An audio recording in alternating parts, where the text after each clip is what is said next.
Sa pagpasok natin sa mas modernong panahon, unti-unti nang nagbabago ang paraan ng mga Pilipino sa pag-aalaga ng kanilang katawan.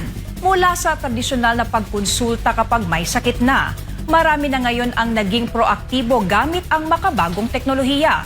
Upang tugunan ito, formal nang dinala sa Davao City ang unang all-in-one digital health and wellness ecosystem sa bansa ng MWell, kasabay ng pagpapakilala sa kanilang linya ng mga abot-kayang smartwatches at smart rings. Ang detalye mula kay Jean Domingo. So, it's a market now in the Philippines. Hindi lamang sa Metro Manila kundi maging sa Mindanao, madali na ngayong ma-access ng mga Pilipino ang dekalidad at konektadong serbisyong pangkalusugan sa pamamagitan ng pagpapalawak ng MWell sa lungsod ng Davao. Layo nitong paigtingin ang tinatawag preventive healthcare o pag-iwas sa sakit bago pa ito lumala gamit ang digital technology. So, if you're traveling or if you live abroad, it's very difficult to see a doctor, very expensive, right? So, you have Filipino doctors waiting for you on standby. To talk to a doctor, you can talk to a doctor in 5 minutes or less. Okay? 5 minutes or less. You can book for yourself or for your loved ones. Here. Ang MWell ecosystem ay isang malawak na platform na pinagsama-sama ang teleconsultation sa mga doktor, suporta para sa mind health at mga programa sa fitness at nutrisyon sa loob ng isang mobile application.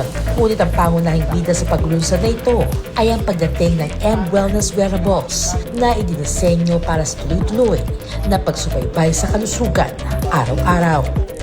So, there's a need for us to be able to have more Filipinos, make affordable devices that are high quality. M1 watches, they are packed, fully loaded with health features, priced affordably. Para pang Pinoy, pang estudyante. Kabilang sa lineup ng MWell Watch Series na nagkakahalaga lamang ng mula sa 1,999 pesos hanggang 3,499.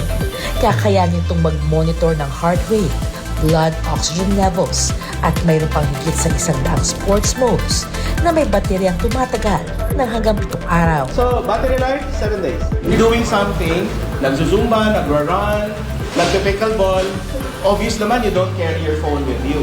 So your app does not monitor or track your movements, correct? So hindi tama yung score nyo. Your score right now, sir, maybe that's not the precise one. Because you don't have your phone with you and your app 100% of the time. That's why you need wearables. Okay? Because your wearables would be able to track all your bodily or physical movements. Correct? So, we have a sizer. Bukod sa mga relo, ipinakilala rin ang MWell Ring at MWell ECG Ring, ang kauna-unahang ECG-enabled wellness ring sa buong Timog Silangang Asya. Abot kayang halaga ang mga magagaan at matitibay na titanium smart rings na ito na may kakayahang mag-monitor ng tulog, 24/7 heart rate at heart rate variability o HRV. Ang lahat ng datos na nakukuha mula sa mga wearables na ito ay direktang kumukonekta sa MWell app para kalkulahin ang tinatawag na M-Wellness Score.